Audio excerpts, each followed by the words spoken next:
Assalamualaikum warahmatullahi wabarakatuh. Hello, let me introduce myself. My name is Anisa Larasati with student ID 082. Today, I will be practicing Toefl question.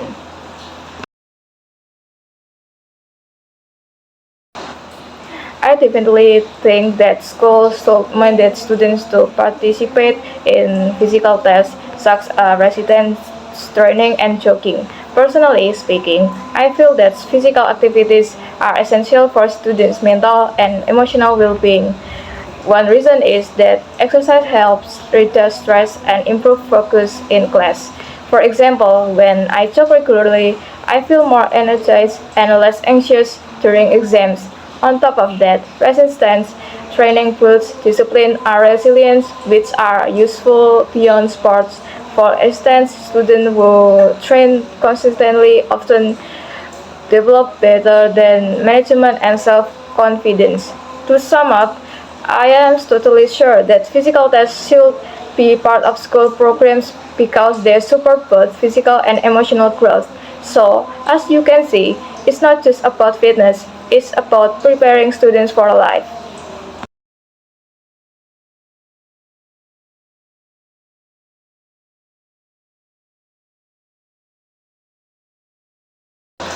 The male student disagrees with the university's new policy to limit consecutive dormitory visits. He believes that the rule is too strict and unnecessary. One reason he gave in that students should have the freedom to decide who can visit them and for how long. He argues that college life is already stressful and spending time with friends or family helps students relax and feel supported.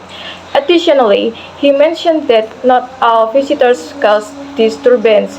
He feels the university should focus on cases where problems actually occur rather than applying a blanket rule to everyone. In conclusion, the student think the policy is unfair and could negatively affect students' emotional well-being.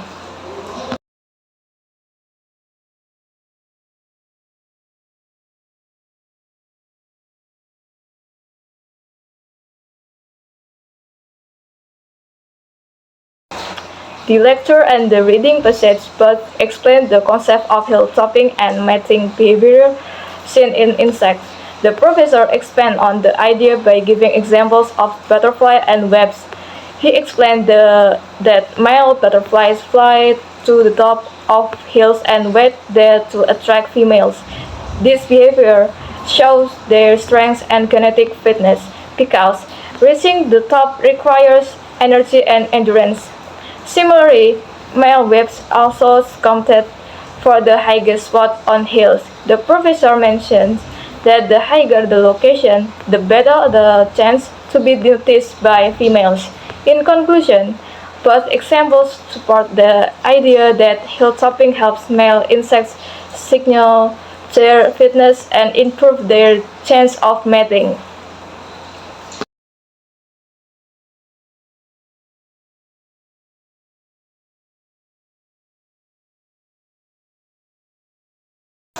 The lecture explains how business build social and economic connection with their customers to increase loyalty and long-term success.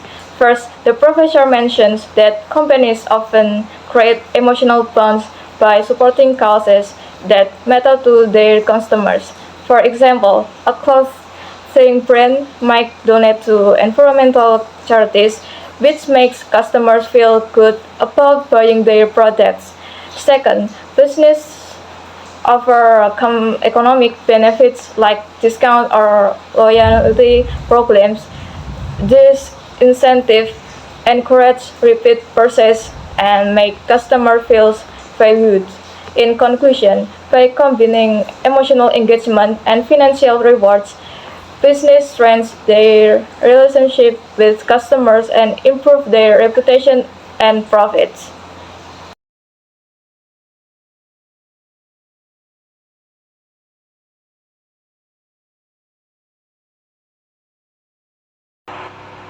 Personally, I prefer working in a relaxed environment.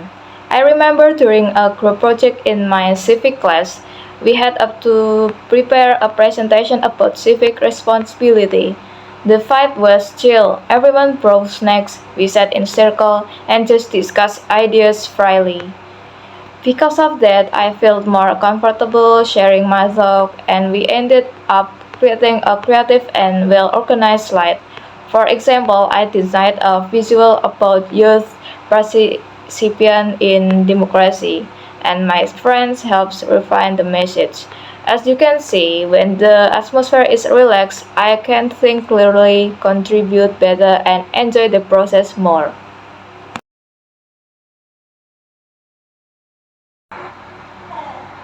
The Recreational Service Department will receive special funding from this year's budget to increase the number of exercise machines in the campus gym. The increase is in response to numerous student complaints regarding the inefficient number of machines available. Recreational Service agree that due to an increase in university enrollment, more students are using the gym. They therefore welcome the proposal, adding that it would encourage even more students to exercise and would help to promote a healthier lifestyle among students.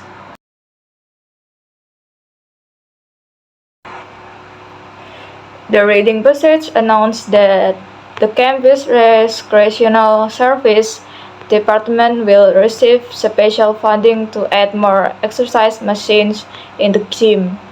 This decision was made because many students complained about the lack of equipment, and the department agrees that more students are using the gym due to increased enrollment. The man in the conversation supports the proposal. He starts off by saying that he often has to wait a long time to use the machines, which wastes his time and makes him feel frustrated.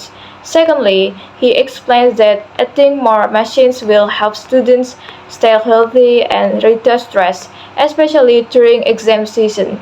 So, to sum up, the man agrees with the proposal because it solves the problem of long wait time and promotes students' health.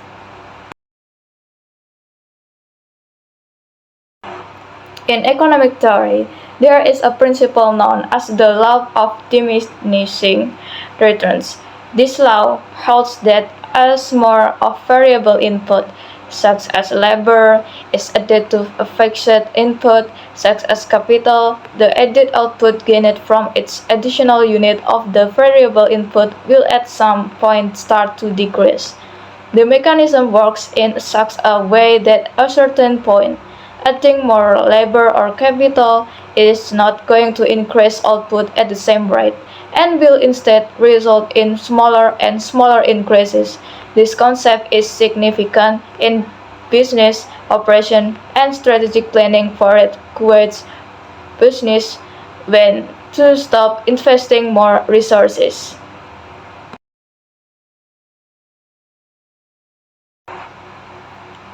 According to the reading, the law of diminishing returns means that when more of variable input like labor is added to a fixed input like capital, the extra output will eventually decrease. In the lecture, the professor delves deeper into this concept by giving an example of a factory that keeps hiring more workers without expanding its space or equipment. He goes on to say that at first, production increases, but after a certain point, the workers get in each other's way and productivity drops. So, after listening, I now have a better understanding of how adding too much labor without adjusting other resources can lead to lower efficiency.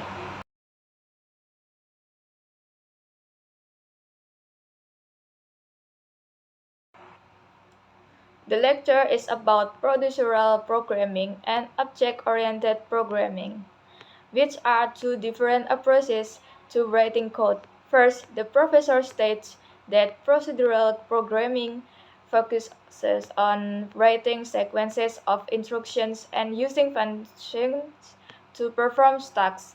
For example, in a procedural style, a program might use a series of steps to calculate a result. Second, the professor mentions that object-oriented programming organizes code around objects which combine data and behavior.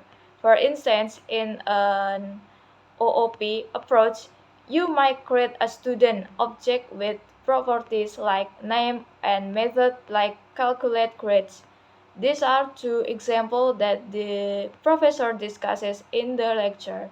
So I now have a better understanding of how this programming style differ in structure and usage.